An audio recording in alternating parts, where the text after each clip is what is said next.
Salut la famille, j'espère que vous allez bien. Aujourd'hui, on travaille sur la 207. Donc je dis on parce qu'on est avec Tibbs. Salut les familles. Donc là, je vais vous montrer comment on fait une vidange sur une 207. C'est pas compliqué, je sais que la plupart des personnes d'entre vous qui roulent avec ça, c'est généralement une question de budget. Donc je vais vous montrer un petit peu comment on fait pour se démerder, pour faire la vidange. C'est vraiment pas compliqué. Généralement, quand on voit tous ces boyaux, là, on se dit « Oh putain, on va commencer à se mettre dans la merde ». Donc c'est relativement simple, il faut juste respecter les étapes dans un ordre bien précis. Pour ce qui est de l'huile, filtre et filtre à huile, donc filtre à air qui va se trouver ici et qu'on va remplacer aussi dans cette vidéo, j'en ai en tout et pour tout autour de 40 €. Donc en comptant le bidon de 5 litres d'huile, en comptant le filtre à air et le filtre à huile. Donc à mon avis, je pense que c'est toujours moins cher que dans les garages que vous connaissez. Et sincèrement, c'est pas compliqué. C'est vraiment pas compliqué. On va réussir à faire ça très vite. En moins de 10-15 minutes, vous avez fait votre vidange sur votre 207 et vous avez changé le filtre. C'est pas compliqué du tout, j'insiste bien là-dessus. Donc les gars, si vous avez vraiment, je sais pas moi, un petit peu de temps à perdre, un dimanche à dépenser avec un de vos potes, donc faites-le vous-même, ça va vous rapporter énormément en termes de thunes et en expérience. Et puis merde quoi, on n'est pas des débiles, c'est très facile à faire. Donc faites-le vous-même les gars, franchement on n'est pas des assistés. Donc je vous montre ça tout de suite. Donc première étape, vous avez votre voiture, il va falloir la lever. Donc moi j'ai pris mon petit cric. Au préalable j'ai d'abord enlevé les écrous, enfin j'ai dévissé les écrous pour pouvoir la remonter et faciliter l'enlèvement de la roue, donc que j'ai mis ici au cas où, tu vois, si la voiture tombe, au moins elle ne me broie pas. Donc là, ce que j'ai fait pour faire simple, c'est que la roue, maintenant qu'elle a été enlevée, j'ai accès au carter d'huile en dessous. Mais pour vraiment avoir accès au carter d'huile sur une 207, après toutes les voitures ne sont pas forcément comme ça, par exemple ma Z, il n'y a pas besoin de démonter quoi que ce soit, eh bien j'ai dû retirer ce truc. Donc ça là, c'est une espèce de cache en plastique, hein, tu vois, qui ramasse l'huile, par exemple, les fuites, etc., les conneries qui tombent du moteur, et qui protège un petit peu de l'eau, de l'humidité, etc. Donc ça, j'ai dû l'enlever, et ça m'a pris, allez, 2 minutes à faire, hein, c'est juste les petites vis qui sont là, donc c'est des vis de 10, qu'il faut enlever avec une clé à pipe ou une clé plate, à vous de voir. Donc une fois que vous avez enlevé ça, vous allez arriver sous la voiture. Donc une fois sous la voiture, à cet endroit-là, vous allez avoir le carter d'huile. Donc le carter d'huile, c'est cette espèce de petit truc noir là, qui coule. Vous voyez, c'est l'espèce de marquage noir, c'est de l'huile qui a coulé le long de la voiture parce qu'elle est en biais. Forcément, on l'a levée. Donc cette espèce de truc noir, en fait, il faut faire très attention parce qu'il y a un petit écrou, en fait, au niveau du trou qui est ici, là. Vous enlevez cet écrou. L'huile tombe d'un coup, donc il faut vraiment mettre un petit récipient en dessous. Moi, j'ai opté pour ce truc, ça s'achète, je sais pas, autour de 5 €. Comme ça, vous pouvez garder l'huile à l'intérieur et le ramener dans les garages pour qu'ils puissent s'en débarrasser pour vous, parce qu'à la déchetterie, ils ne le prennent pas, faut le savoir. Donc maintenant que vous savez ça, c'est pas plus compliqué que ça de faire une vidange. Donc vous purgez, tout simplement, et là, vous avez fait 50% du travail. Là, vous laissez bien couler et surtout ne faites pas ça quand le moteur est chaud parce que ça va vous cramer comme l'as de trèfle. Hop, je remonte. Donc là, si vous avez bien respecté les étapes, vous avez fait 50% du travail en moins de, allez, en l'espace de 10 minutes grand maximum. Vous avez monté votre voiture, vous avez enlevé la roue, vous avez enlevé l'espèce de, je sais pas comment on appelle ça, le cache en plastique, là, l'espèce de splasher. Et ensuite, vous avez ouvert l'écrou pour laisser partir l'huile. Donc pour faciliter l'écoulement de l'huile, je vais vous montrer une petite astuce. Il faut que vous levez la petite baguette pour faire rentrer l'air ici et vous ouvrez le récipient d'huile. Donc moi je l'ai enlevé. Et au niveau du bocal d'huile, du fait qu'il y ait de l'air qui rentre par ici, ça va faciliter forcément l'écoulement.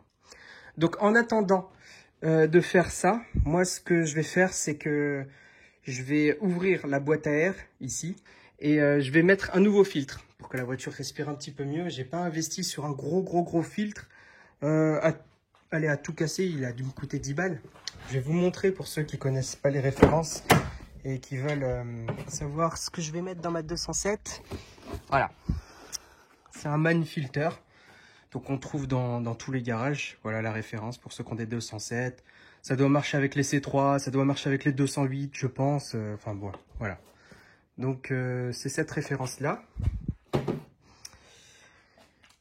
Pour l'huile, hop, je la pose là, hop, voilà.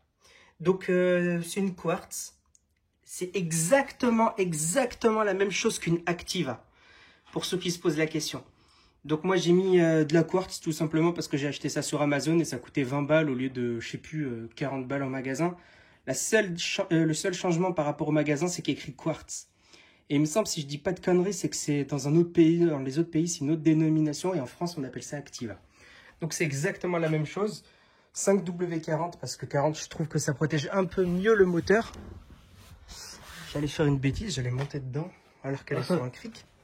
On va vite. Hop. Et là, je vais vous montrer le petit filtre à huile. Voilà. J'ai acheté un Bosch, donc cette référence-là. Voilà. Donc si ça peut vous aider. Comme j'ai dit, hein, en tout et pour tout, j'ai dû en avoir grand maximum pour 40 €. Mais grand maximum. Et en prenant quand même de la qualité. Donc, le filtre à air, on va le prendre. On va le monter. S'il te plaît, Tibbs. Est-ce que tu peux nous l'ouvrir?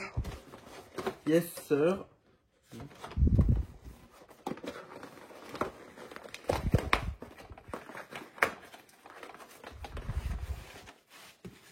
Voilà à quoi ça ressemble. Donc, ici. Ah, putain. Tiens-le bien, s'il te plaît. Voilà. Donc, c'est une espèce de laine, tu vois, qui filtre l'arrivée d'air. Avec un espèce d'alvéole en carton, hein. Vous connaissez de toute façon. Il y a des meilleures marques, etc. Après, il y a des marques performance. Moi, je privilégie Lehman parce que c'est quand même très proche de l'origine. Voilà. Donc, moi, je vais mettre ça à l'intérieur ici. Vous allez voir, donc là, c'est d'un jaune bien brillant. Je vais vous montrer la différence. Vous allez tout de suite comprendre. Donc, les gars, là, je vais utiliser un tournevis avec un embout comme ça. Donc, merde, il n'y a pas le focus, je suis désolé. Donc, c'est l'espèce d'embout en étoile pour pouvoir ouvrir les vis qui sont elles-mêmes en étoile, comme ça. Donc, moi, j'ai le tournevis adéquat, heureusement. Mais vous pouvez prendre des clés à laine qui devraient facilement se trouver pas cher aussi.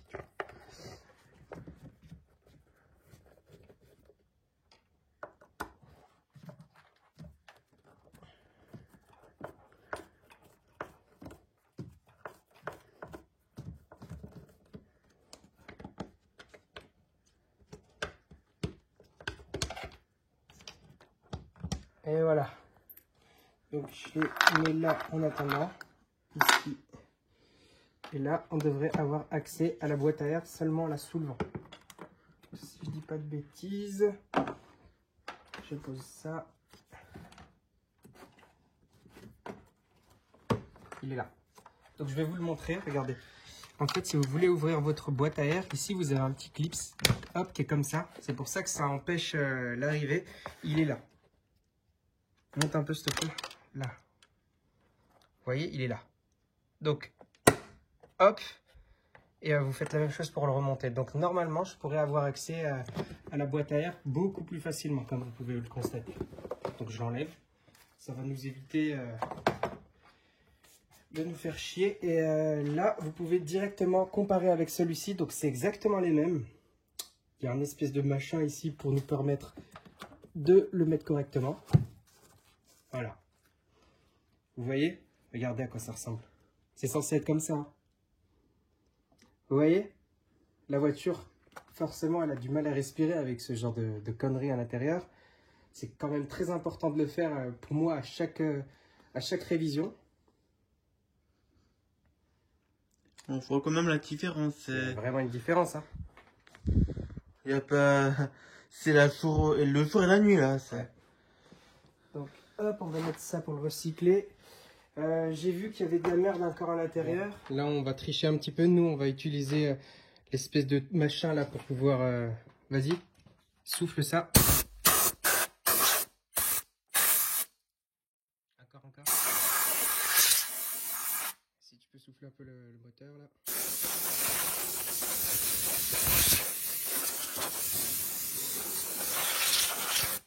Voilà.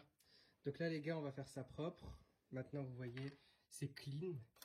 Donc allez, on va pas pouvoir bouffer dessus non plus, hein. Vous voyez, il y a encore un peu de poussière et tout. Mais vraiment, on a fait le plus gros et c'est le plus important. Donc là, je vais remettre ça proprement. Tac. Donc je remets bien les dents. Vous voyez, donc je recommence parce que j'ai vu que ça c'est mal filmé. Donc ça s'emboîte, hein. C'est super simple. Vous voyez, vous commencez à ouvrir, enfin emboîter le début et vous emboîtez l'arrière. Voilà. Donc ensuite, vous avez l'espèce de protection là, d'isolant là, qui se met comme ça. Et là, vous avez un filtre tout propre, tout neuf, tout clean. Vous voyez, donc c'est super simple. Vous enlevez 3 vis. Ensuite, vous déclipsez le côté, vous enlevez, vous remettez. Voilà, c'est aussi simple que ça. Il n'y a pas à chier. C'est super simple à faire. Franchement, c'est pas compliqué. Et évidemment, vous pouvez mettre ce que vous voulez comme filtre. Il y en a qui préfèrent mettre des filtres compétition. Moi, je vois pas trop l'intérêt de mettre ça sur un 70 chevaux, quoi. Enfin, vous voyez, j'ai pas besoin de mettre un KN, un BMC, une connerie comme ça. Salut Thibaut. Salut. T'as quoi dans ta voiture déjà? Une canette, ma C3. Est-ce qu'on tease la prochaine feature ou pas? Non, on spoil pas encore. On spoil pas ton slipper à plus de chevaux. Ok. On va vous raconter ça. Une autre vidéo, les gars, il a une C3, pour faire simple, un 1,6 litre. Si, plus Voilà, à la base des bases, il y avait 70 chevaux, 75. 75. Maintenant, il y a 3 chiffres et sachez que c'est insolent, c'est incroyable. Il a un gros filtre et un stage 1 dessus, c'est...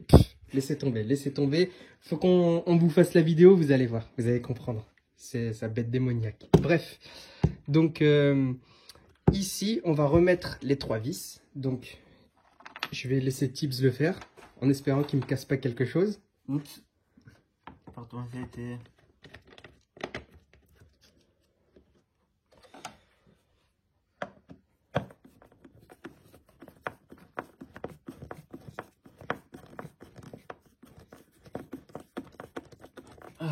Voilà. Voilà. Donc là, les gars, vous voyez, donc comme je vous ai dit, le filtre, et je vous ai pas menti, ça se fait très rapidement. Et vous le faites pendant que l'écoulement de l'huile se fait. Comme ça, au moins, vous ne perdez pas de temps à attendre que l'huile tombe. Enfin, bref. Donc là, ça va être la partie la plus freestyle, sachez-le. Parce que je vous avoue que je ne l'ai jamais fait sur ce type de voiture. Je l'ai fait sur ma Z, qui est hyper simple. Parce que le filtre, en fait, le filtre à huile, donc celui-ci, se déboîte sur le côté.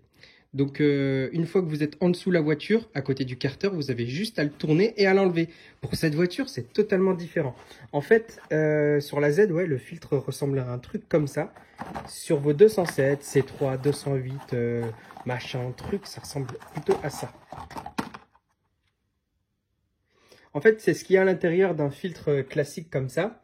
Sauf que sur les voitures comme ça, c'est comment dire, la protection est juste ici, vous voyez? Hop, c'est juste là. Ici, vous avez le gros boyau. Tac, et là, vous voyez, il y a un truc avec un écrou. Mais en fait, c'est ça qu'il faut qu'on enlève. Le problème, c'est que ça risque de gicler un petit peu partout. Alors, idéalement, vous voyez que vous avez de l'espace ici. Il va falloir placer un petit sachet ici, parce qu'à mon avis, l'huile va couler et vous n'avez pas envie d'en foutre un petit peu partout. Donc là, on va chercher un sac poubelle ou une connerie comme ça et on va faire couler l'huile. Et voilà la famille, voilà, j'ai mis un petit sac poubelle, vous voyez. Donc ce sac poubelle là va surtout servir vraiment comment dire, de protection, parce que comme je vous ai dit, l'espèce de filtre, c'est ce truc noir là que vous voyez là. Je vais essayer de pousser les boyaux ici, vous voyez. Donc il y a une clé, je crois que c'est une clé de 27, hein, si je dis pas de conneries. De toute façon, on va confirmer ça ensemble. Mais ça, va falloir qu'on le tourne. Et en fait, en le tournant, on va pouvoir l'extirper, mettre ça là-dedans et le remettre. C'est tout.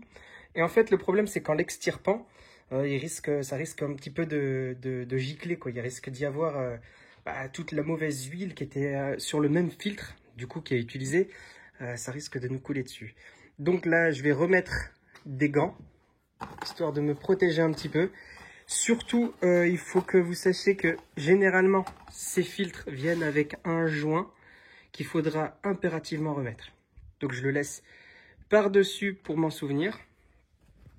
Merci, assistant. Tant pis. Allez, marie-moi.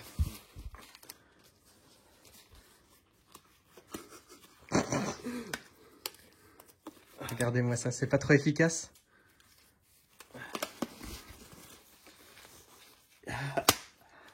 Bon les amis, alors là on a beaucoup plus d'espace parce qu'en réalité, donc l'espèce de tube qui était de l'admission, donc qui était comme ça, qui était donc sous celui-ci, qui était comme ça, je l'ai retiré.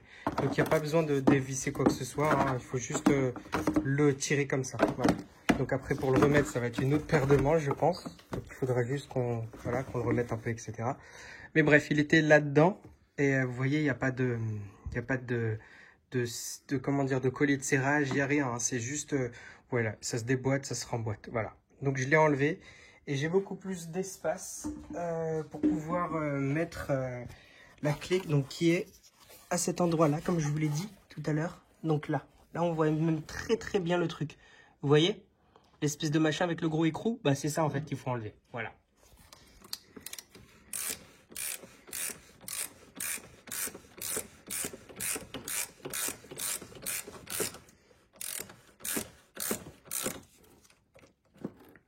Voilà, on a dû utiliser un outil comme ça. Donc tout simplement qui est relié à ma clé à pipe. Enfin ma clé à cliquer, pardon. Donc clé de 27. Juste une petite rallonge et ça fonctionne. Donc là, je pose ça et je travaille sur le nouveau. Donc vous voyez qu'il y a l'huile qui commence à couler en bas. C'est les restes d'huile. Je sais pas si on l'entend dans la vidéo.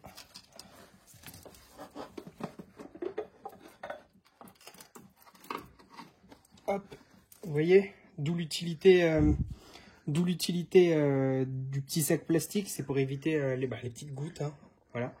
Donc le nouveau filtre va se mettre à la place de celui-ci. Du coup, on va juste mettre le petit joint autour de la cloche. Hop. On va essayer de le faire proprement pour pas qu'il soit tiré bêtement. Hop, voilà. Là, une fois qu'elle est rentrée dans son petit endroit, on va essayer de les mettre de façon droite et linéaire. Comme vous pouvez le voir là, elle est totalement droite, bien mise. Vous voyez? Donc comme je vous ai dit, ça ressemble à ça. Donc le blanc vers le bas. Vous avez tout intérêt à le mettre comme ça.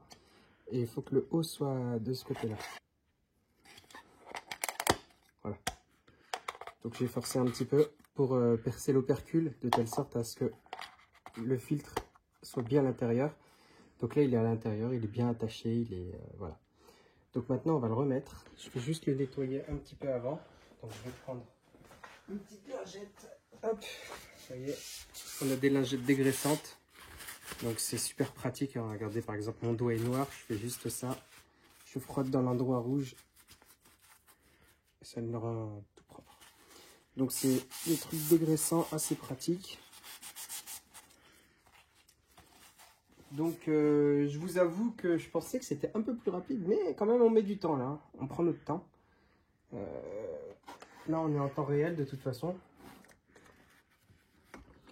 Je vais remettre ça là où c'était. Donc normalement il y a un sens si je dis pas de bêtises. Et là je suis en train de le rentrer comme un bourrin parce qu'il y a ça. Vous voyez, il y a ce petit machin là, ce petit bitonio qui dépasse. Et logiquement il doit se rentrer quelque part de bien précis. J'en ai besoin. Donc logiquement en voyant le trou j'ai vu que ça se mettait comme ça.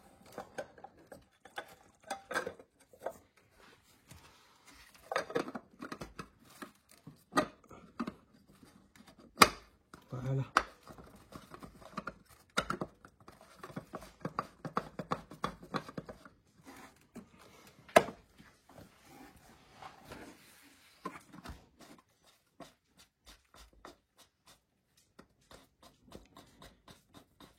Je le resserre du coup, comme vous pouvez le voir. Voilà, de sac poubelle ici. Comme vous pouvez le voir, il a vraiment pris Bagdad. J'ai bien fait d'en mettre un. Donc je vais le relaisser ici. Qu'est-ce qu'il y a le chien?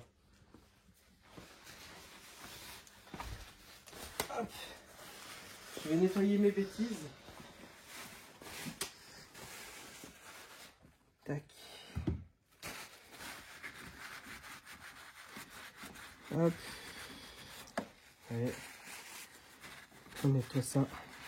Tu fais la lachonne anti-cresse? Non, non, ça va aller. Vu que c'est encore humide, ça va.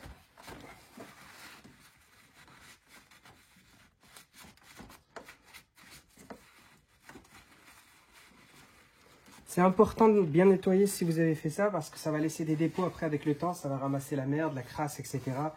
Et du coup, ça va pas être cool. Vous allez avoir après des vieux dépôts tout dégueulasses, tout merdiques. C'est relou. Donc là, on est plutôt bien, comme vous pouvez vous en apercevoir. Je regarde juste s'il n'y a pas de fuite parce que j'ai beaucoup manipulé ça. Ici, il y a de l'eau qui y passe. Bon, comme tout est bon là. Je vais remonter du coup le dernier truc, c'est ça. Espèce de machin d'admission que j'ai dû démonter pour pouvoir avoir accès. Qui doit juste être là, normalement. C'est un peu relou à remettre, je vous avoue.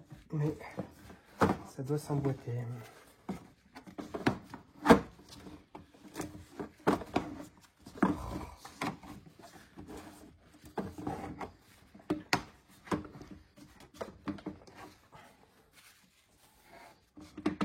Hop. Voilà. Vous voyez, il se remet relativement simplement. Il faut juste ensuite bien viser. Donc là, j'ai de la lumière, heureusement. Donc il faut juste bien remettre dans son trou d'origine. C'est-à-dire là. Hop, hop, hop. Voilà.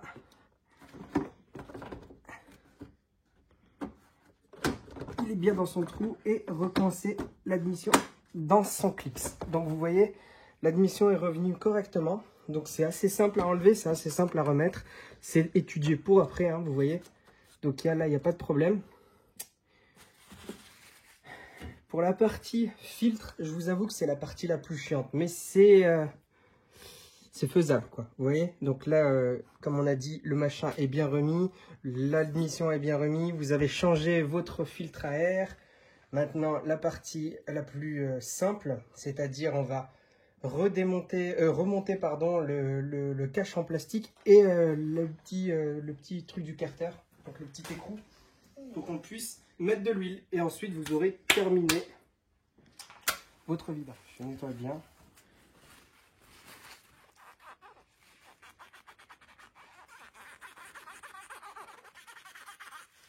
Et c'est propre. Voilà. Le but c'est que ce soit vraiment propre pour nous avoir le meilleur niveau possible. Vous voyez, tout est clean. J'espère que je vais viser du premier coup.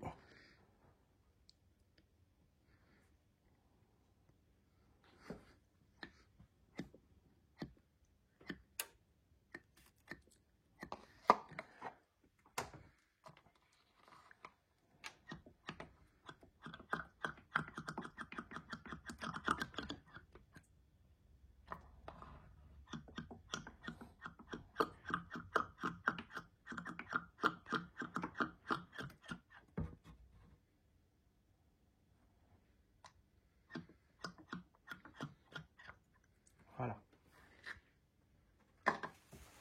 Si tu veux, je vais jeter un coup d'œil sur la voiture si tu vas bien. Ouais, tu peux jeter un coup d'œil s'il te plaît. Et on constate qu'il n'y a aucune fuite. Sinon, on aurait vu. Merci Captain Obsius. Donc là, on avait vérifié un petit peu l'huile. Donc, il y a pile ce qu'il faut. Bon, un petit peu en dessous de la moitié. Enfin, non. un petit peu au-dessus de la moitié, pardon. Donc j'en mets pas trop, quitte à faire des petits appoints. Vaut mieux qu'il y en ait genre pile ce qu'il faut, on va dire au niveau de la moitié, que trop, voilà, ou pas assez. En fait, vaut mieux être au milieu, sincèrement. Après, à la limite, vous mettrez des petits appoints s'il faut. J'ai oublié de vous préciser pendant la vidéo, surtout, vous descendez la voiture, évidemment. Tout simplement parce que vous allez avoir besoin de la jauge, là, du petit niveau. Et il faut que le carter, du coup, puisque ça, là, l'espèce de petite lance, là, va aller jusqu'à votre carter d'huile pour vérifier. Donc, si votre voiture est penchée comme ça va fausser le machin. Alors, une fois que votre voiture est comme ça, maintenant, et que vous avez mis votre huile, vous vérifiez bien entendu qu'il n'y a pas de fuite. Moi, dans mon cas, il n'y en avait pas. Là, ce que je vais faire, c'est que je vais mettre un tour de clé et je vais démarrer la voiture. Tout simplement parce qu'il faut qu'on vérifie avec la pression d'huile si il n'y a pas de fuite. Attention, je démarre, Tibbs. Là, on a eu un oil OK, comme vous avez pu voir qui s'est affiché ici. Donc, ça prouve que là, au niveau de l'huile, on est bon. Je vais refaire pour ceux qui n'ont pas vu. Donc, vous voyez ici, au niveau du compteur, on a écrit moins de 58 000. Voilà, oil OK. Ça veut dire que l'huile, on est bon.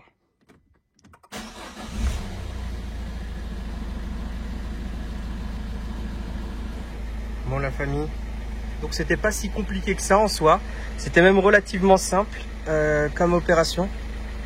Après, il faut avoir juste les bons outils, il faut savoir le faire et puis voilà. Maintenant, vous savez, il n'y a plus d'excuses. Je vous invite donc du coup à le faire par vous-même. Sachez que les autres voitures, c'est beaucoup plus simple. Je vous montrerai sur ma Z. C'est clairement beaucoup plus simple. C'est un truc de ouf. Je vous souhaite à tous une très bonne soirée. Merci d'avoir regardé cette petite vidéo en compagnie de Thibaut. Je vais aller lui dire merci quand même, la moindre des choses. Et puis, je vous dis à une très prochaine vidéo. Salut Tibbs. Salut. Passe une bonne soirée. Allez, merci ciao. toi aussi. Ciao.